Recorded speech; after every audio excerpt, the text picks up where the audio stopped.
I kind of periodically do a cleanse throughout the year, but my official 30-day detox to start the year is every January. It was a time to reset, not only physically, but mentally and spiritually. And so it was just a great opportunity. And I said, no, this is not menopause. This is just me eating too much.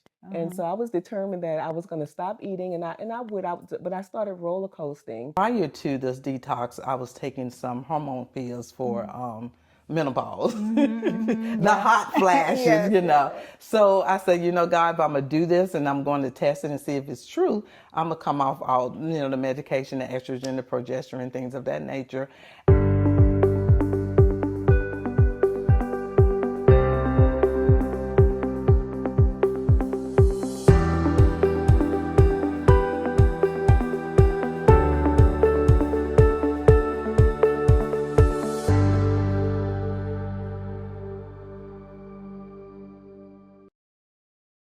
But just exploring different foods and different vegetables and all of that. It's just been wonderful. Like you say, it's been liberated because these are things I would not have tried before, but also to know that it's nourishment and healing. Yes. That piece is what gives me, you know, not just eating, you know, to live. I mean, living to eat, but now eating to live. Right. Yes, you know, I don't want to go down another journey, but, you know, as an entrepreneur, just have worked very, very hard in my life. And I wanted to also give a shout out to Sabrina Miles, because when you invited me and I got the text and she was on there, just my life is just just time consuming, and I didn't even have the time to sign up, you know. So to pair with someone, because you can call share in the detox program, for her to go and sign us up and do that next step, because honestly I don't know if I had that enough energy, you know. And so the beauty, you asked me, you know, what my journey is for 2026, and it is slowing down. It is slowing down. So learning to say no. No is a decision. What we learned recently, yes, it's a responsibility. So again, this is a me season for me. This is a me season for, you know, being refreshed, rejuvenated, and to have longevity of life and to be able to spend it with my son and see what else to come down the road. So it's life or death for me, and I choose life. It takes, I think, I saw somewhere 4 to 5 days for our digestive system to get rid of beef and poultry. I mean, beef and pork. And maybe it takes 3 days for it to get rid of poultry, fish, chicken and turkey. It takes it 2 days to get rid of seafood, any kind of fish. But within 24 hours, within 30 minutes, your body processes fruit. And within 2 hours, it processes vegetables. And then within 24 hours, it processes, like, you know, carbs, like more of the starchy foods. So learning that. So then you start thinking about, okay, I don't want to eat the foods that's sitting in my gut and creating parasites. But that's what the detox is. It's actually getting rid of parasites. And if you wanted to be really grossed out, you go to that Facebook page. There are literally people putting pictures out on their poop because they found worms in their poop. Yeah, literally. Literally. It was disgusting, but yeah. It was disgusting, but it was real and it was eye-opening. And when it literally made you go, right, moving. looking for what they posted. Right. So I say all that to say is that we've been fed some misinformation through marketing. We have to learn to read labels. We have to learn to Google the things that are ingredients and Google it and understand, do we want that in our bodies? Right. Nobody wants to go grocery shopping with me because I shop with the Euchre app and I scan every label. And what I'm realizing is that there are stores that I relied on to just blindly buy what was in there because I believed that because of the name on the store that everything in there was healthy. So I had to unlearn that it doesn't mean they do a step above. And the thing unlearning is that the amount of additives that are in these products that, you know, you really start to pay more attention to. So unlearning that fact that, like, just because it's vegan or just because it's labeled organic, it still may have this particular additive in there that's making it not healthy for your body. And that's another big thing I unlearned, or just learned, was that what my body can process. So the big learn for me was reading anything that I put in my body now. I want to be able to pronounce it, because what I learned is that if you can pronounce it, your body can process it. It'll say things like additives, but then it gives yellow and red. So it's like, these are additives that are not the best for your body, but may not be harmful. But then the red was, these are harmful, high risk additives that have led to cancer and other things. So even just that level of knowledge, that even if something was rated, because they have ratings of poor and fair and good and excellent, it helped me dive deeper to say, okay, what am I willing to skimp on? Like, okay, if this is high in salt, I work out enough and drink enough water that maybe I'll be willing to accept that. But I get to make informed decisions based on real data and facts, and not on marketing. That when I want something crunchy or chips, some spelt flour, some sesame seeds, some Celtic salt or Himalayan salt, onion powder, make it into a paste, smooth it out on parchment paper, put it in the oven, and I got crackers. Chip, like organic, healthy, good for me. Like, it's those epiphanies, like, I can do that quicker than it would take me to jump in my car and go to the store. Yeah. So I think that was the greatest thing. And to your point, I want to give up cheese. So there's some things that I was doing that I put back into my diet after 2025 that I want to try to not go back to this time. And one of them is cheese. And so I learned how to make the Brazilian nut cheese. And it's good. It is good. And I think what we have to get over is that the feeling that things are a replacement, in terms of, it's not going to taste exactly like cheese, but it gives you enough of the texture and the taste of it to help you not miss what cheese was in your life. So better alternative, but I think some people get stuck on, it don't taste just like it. Always, and it doesn't have to, again. And one thing is, the quinoa chips were allowed. So I did get some of those, and I took my homemade marinara and some homemade, I didn't think I put the guac, but the Brazilian nut cheese, and I had salsarita right there. Yes. Because that's one of the things I was missing. And I was just dipping, I was in heaven. And I still lost 15.8 pounds, y'all, so I'm just saying. Yes. And I, same thing, I created my trio. So I made my homemade chips, and there's other chips that you can make too. Or you can do the quinoa. But I learned so easily how to make some chips easily. I made my little trio. So I made my homemade salsa, my homemade guacamole, and then the Brazilian nut cheese that replaced the queso. So that trio that you get at the restaurant, I had it right there. So there's a walnut taco meat, or just walnut meat, that you can use on tacos. But when you say take those walnuts, mine is soaking right now at the house.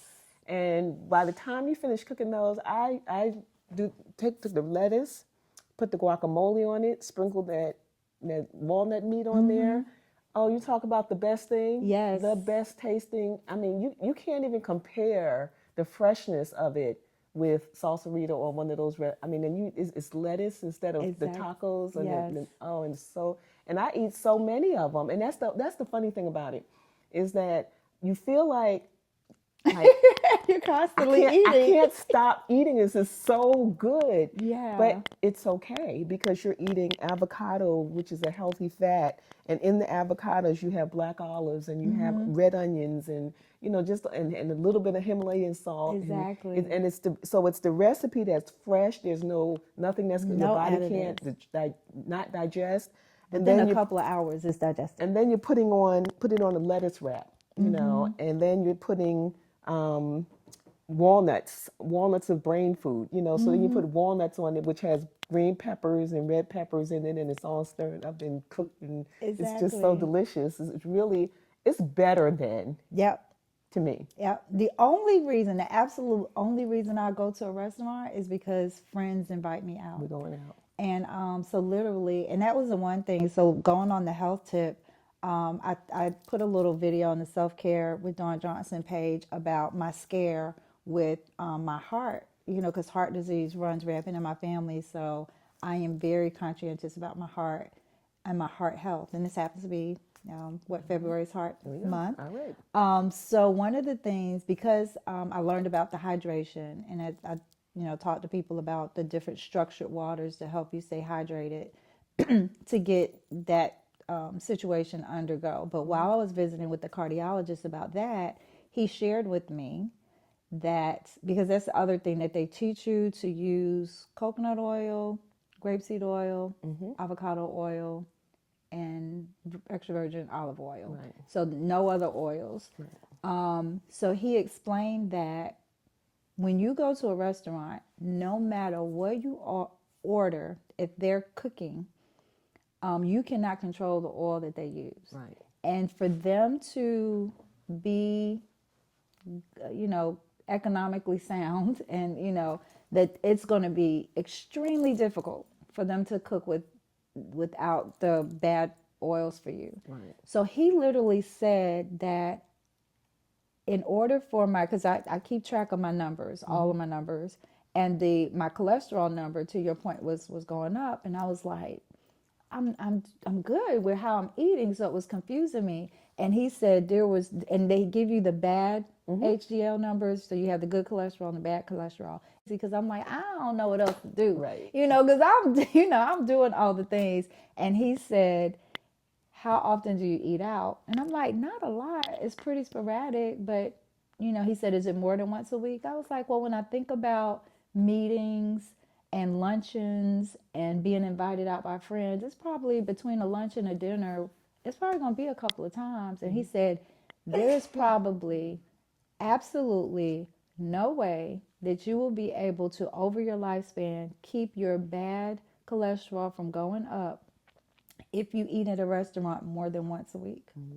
Because unless you just eat a salad, if they cook anything, they're either going to put a lot of salt, a lot of butter, and the bad oils in it, and you can't control that. Right.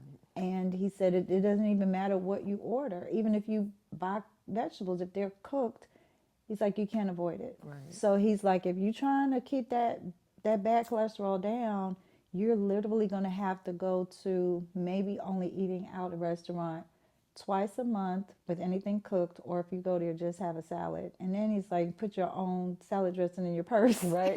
Like literally have them just bring you raw stuff that they hopefully rinsed off and bought from a good place. Right. Like, so it's just difficult in the United States. Like, there's so many things that we allow, that our government regulations allow in restaurants and in grocery stores to pass, that it's very difficult to even eat really healthy in America. Right. I mean, when I go to other countries, literally, in Africa, for instance, they literally kill the animal and cook it right there.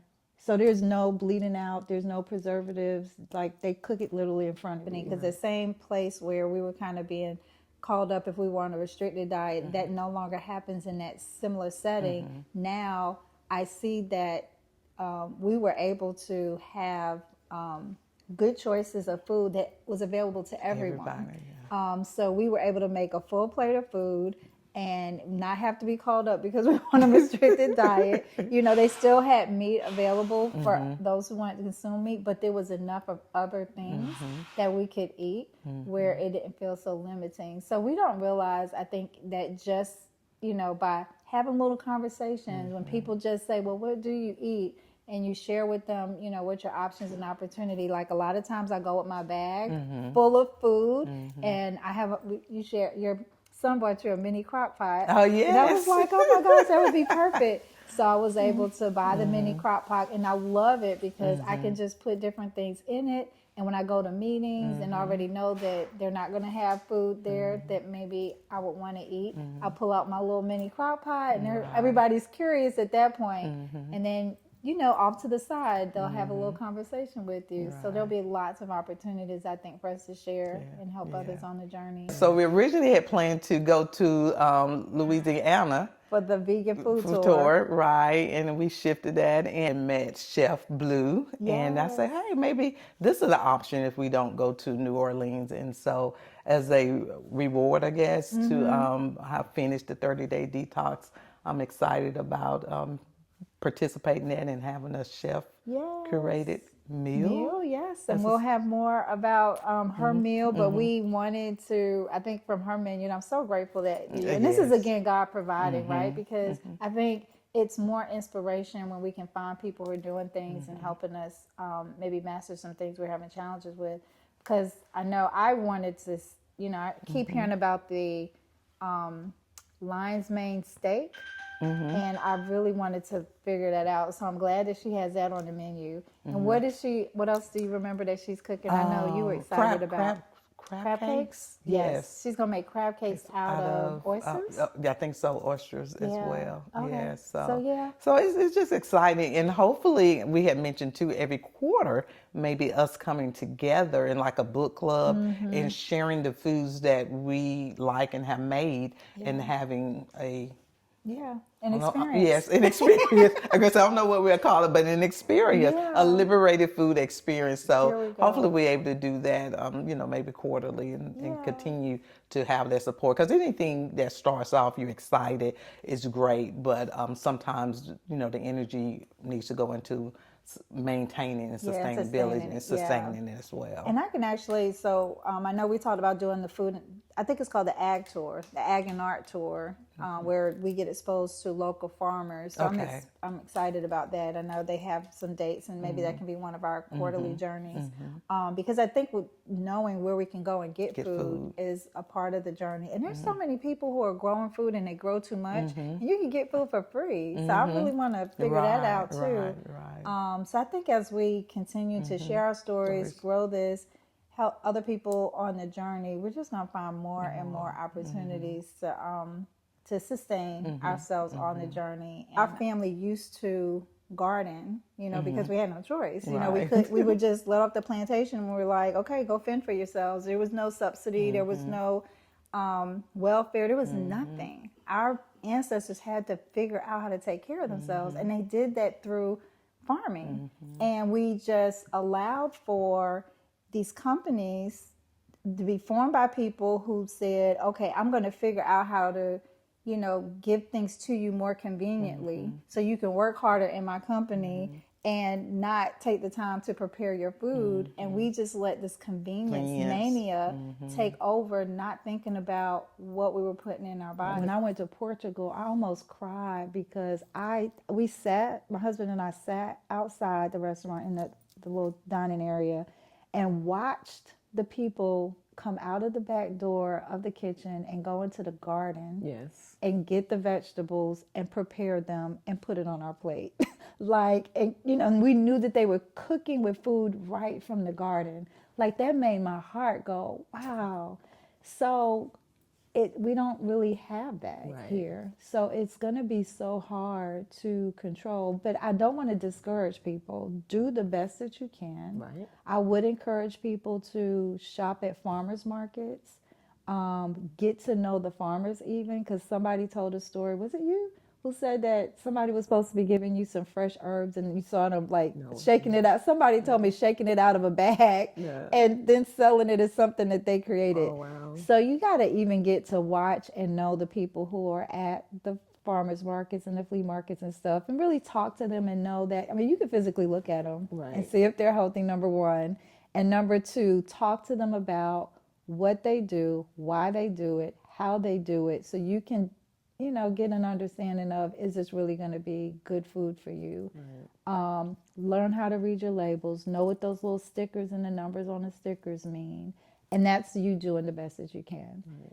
And I will just say, from my husband's perspective, I'm happy because, yes, he still brought home pizza from Domino's, but it wasn't original crust with pepperoni and sausage on it. It was thin crust, and he was either getting spinach and feta or mushroom, and black olives.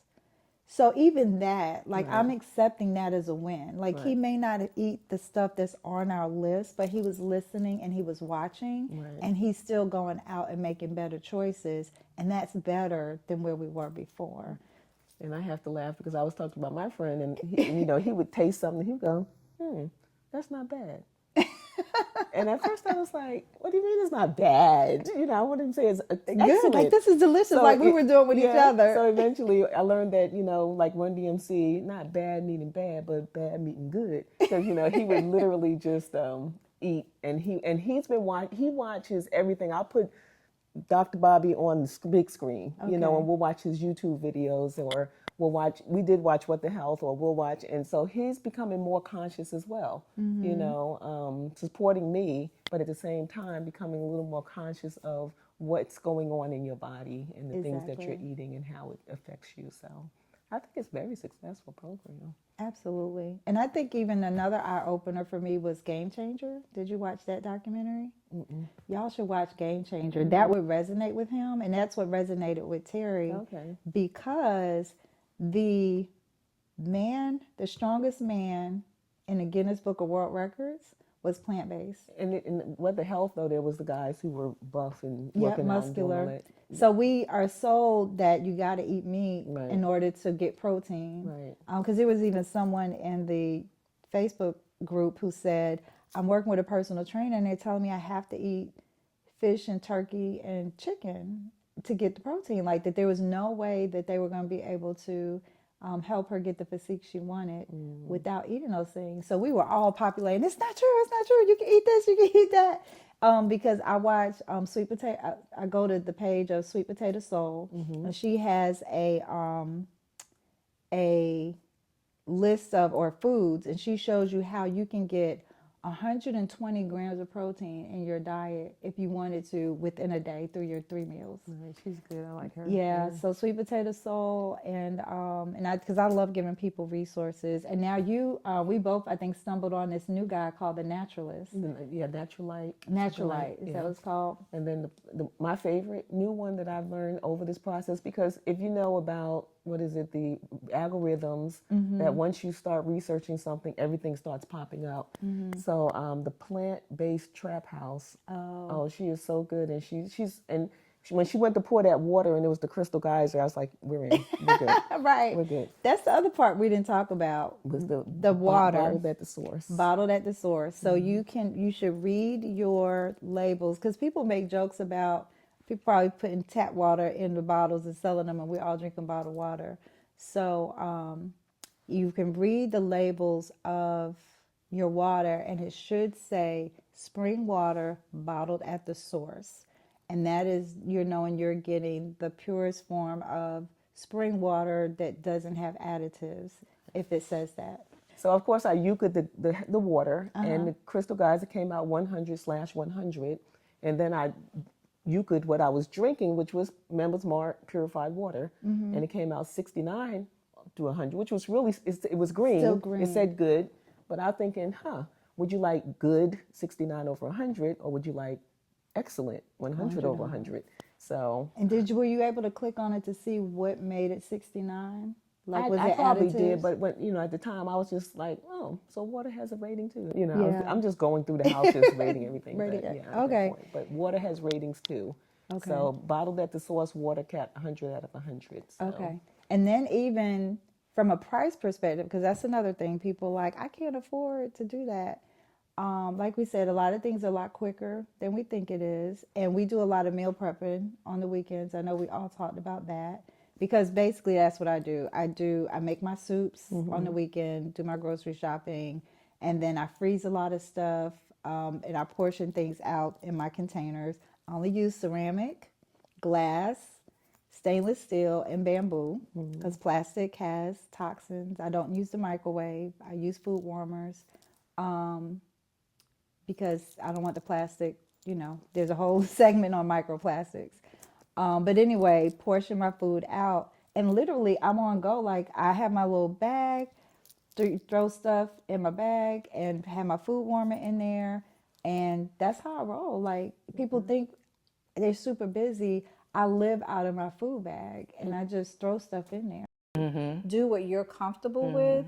Even if you still incorporate meat, that's okay. You're Right. still being educated on being a little more conscientious. Because I know some people just like not going back to fast food. And I know for me, I try to prepare as much food as I can. But on those times when we do go out, we have meetings, we have gatherings with friends and at our restaurants, I've just learned to be more conscientious. And, whenever I have an opportunity to say which restaurants I'm going to go to, I try to go to those restaurants, at least in town, where I feel like they have a chef. Like if you go on their website, if they're talking about their chef, then that means that's a conscientious person that's preparing the food versus frozen stuff that people really just put in the hot water and make it look pretty on a plate that is really not being prepared. And those folks a lot of times in really nice restaurants with chefs, or not nice, because I think, and I'm gonna just give a shout out, like Rob at Chef at Counter, Amy and the Forts at the cafe. Where can I think of it? Flipside Cafe. Yep. So there's just examples. They have chefs that will tell you, and I've actually talked to the owners of the restaurants, and they talk about they really try to go to the farmers market to buy their produce, and I'm like, okay, now I feel comfortable, eating at those places. But what I did learn from my cardiologist, because I'm very conscientious, because heart disease runs in my family, is that if you eat out, he basically said, if you eat out more than once a week, you're probably still going to have some kind of cholesterol problem. Only because in restaurants it's very difficult for them in terms of the oils that they use. That it's just not economical for them to use really good oil. So you're kind of susceptible to the oils that they use. And I know when you sent us a text yesterday, I think you had pointed out that something had sunflower seed oil. Yeah, right. Yeah, so that we even have oil conversations. Yes, exactly. Like, what was it cooked in? Right. But even understanding, like, restaurants typically can't. That's the one part they can't manage very well. But even when you go to those restaurants, looking at ordering types of foods that most likely won't have oil in it, that most likely won't have butter in it, so you still can find good quality food. Have you been able to share your experience with other people? Yes. Some of my friends, I'm trying to encourage them. He has another detox coming up in May, and I'm strongly considering that. Like you say, the first detox, you're trying to learn and just figure things out along the journey. And that's the beauty of life. We get to do it again and again and do it differently as we learn along the way. So I'm encouraging other people, especially like you say, when you maybe family or friends that got health issues and it's tied to the gut, and that's some of the things I learned. And one of the things too, in the educational world, you begin to listen to different people too. You start in one place and then you open your mind up and listen to what other plant-based or people are saying. And a lot of stuff starts in our gut, again, what we're doing. And so I'm hopeful to encourage others to come along this journey with us. Basically start small. Don't think you have to overnight change your diet. Take one thing at a time. Instead of making chicken, make a mushroom dish. And substitute the portobello mushroom for a burger. Right. And things like that. Just start really small, but download the Yuka app. Yes. And as you go to the grocery store, take it out and look at what's in the food that you're eating. And as you're looking at it, say, is this something that I really want to put in my body?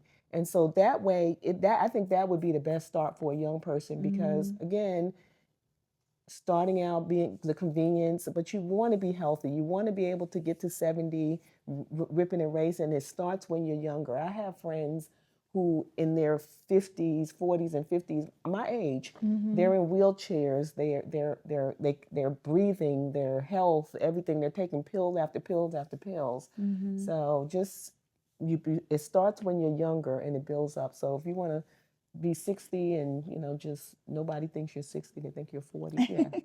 So just think about that. You have the opportunity as a young person not to have built all this stuff, because I used to eat McDonald's and I used to eat the fast food things. So when I think about those things, and y'all are, young people have the access of so much information. So y'all are seeing the TikToks that talk about oh, we put this fruit out and the fruit's not going bad anymore.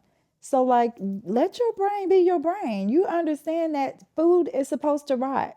So, if you sit something out and you buy something and it lasts for months, and it's supposed to be something that traditionally will rot and go bad, you should have questions about it. And you have to ask yourself, whatever it's doing on your counter, it is still doing in your body.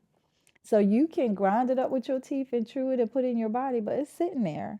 So I'm watching young people now, because we kind of, if you had a thin frame growing up, which I did, when my husband met me, I was 118 pounds. And so when you had to understand it naturally, things slow down. So that's why you see people, you look at pictures like, oh, auntie, you was little, you was this, you was that. And now you're looking at them and you're like, okay, not so much. That metabolism slows down. Like, so that's natural. But our food is much different now. Yes. So you have the added knowledge of, they have done these experiments where people have kept a McDonald's burger in a shoebox for a year and it doesn't rot.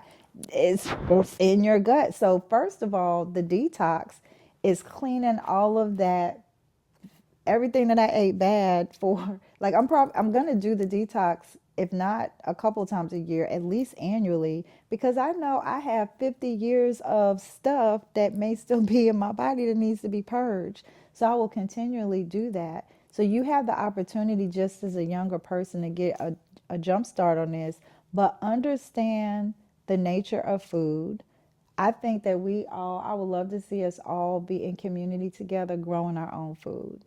Because just with the deregulation and the corporations being able to run rampant to do what they want to do and not label things, it's going to be difficult to really know what is what.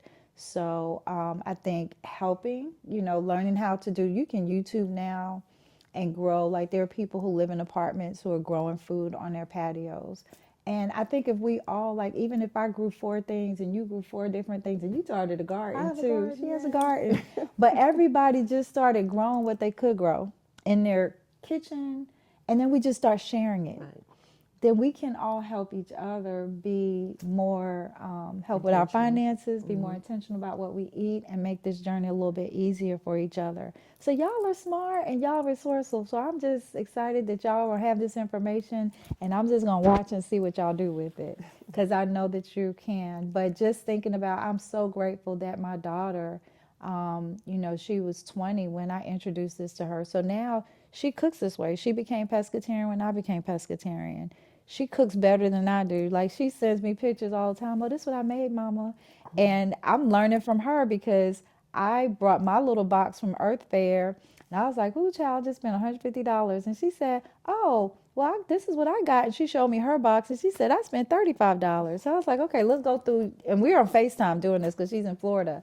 So she's like, oh, I went to 3 different stores. So she's like, I got this from our pantry on campus.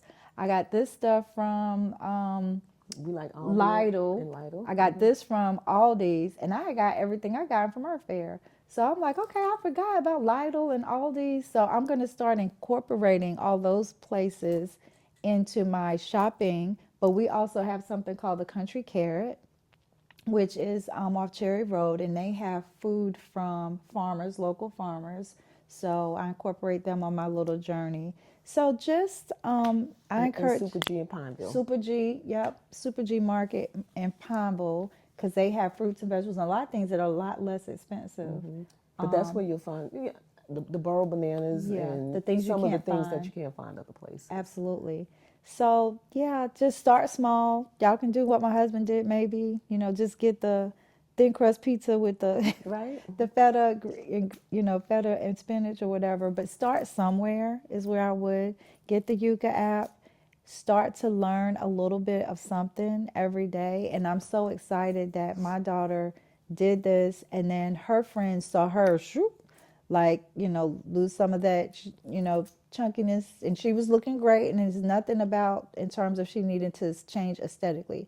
I was concerned about her health. Right. And it just, the side benefit was she slimmed down, and her friends was like, what are you doing? So then her friends are doing the detox. her little guy friend. He was like, really, he was really skeptical about everything. But I see him like paying attention to little things. So I think just do what you can. Let your friends see and be a part of the process and the journey with you. And my message, though, to everybody is, can y'all start hating on the people who trying to be healthy? Because, and I would like to change language. To me, language means a lot of things. So I don't know. Can y'all help us come up with new language? Because I felt some kind of way about being called out.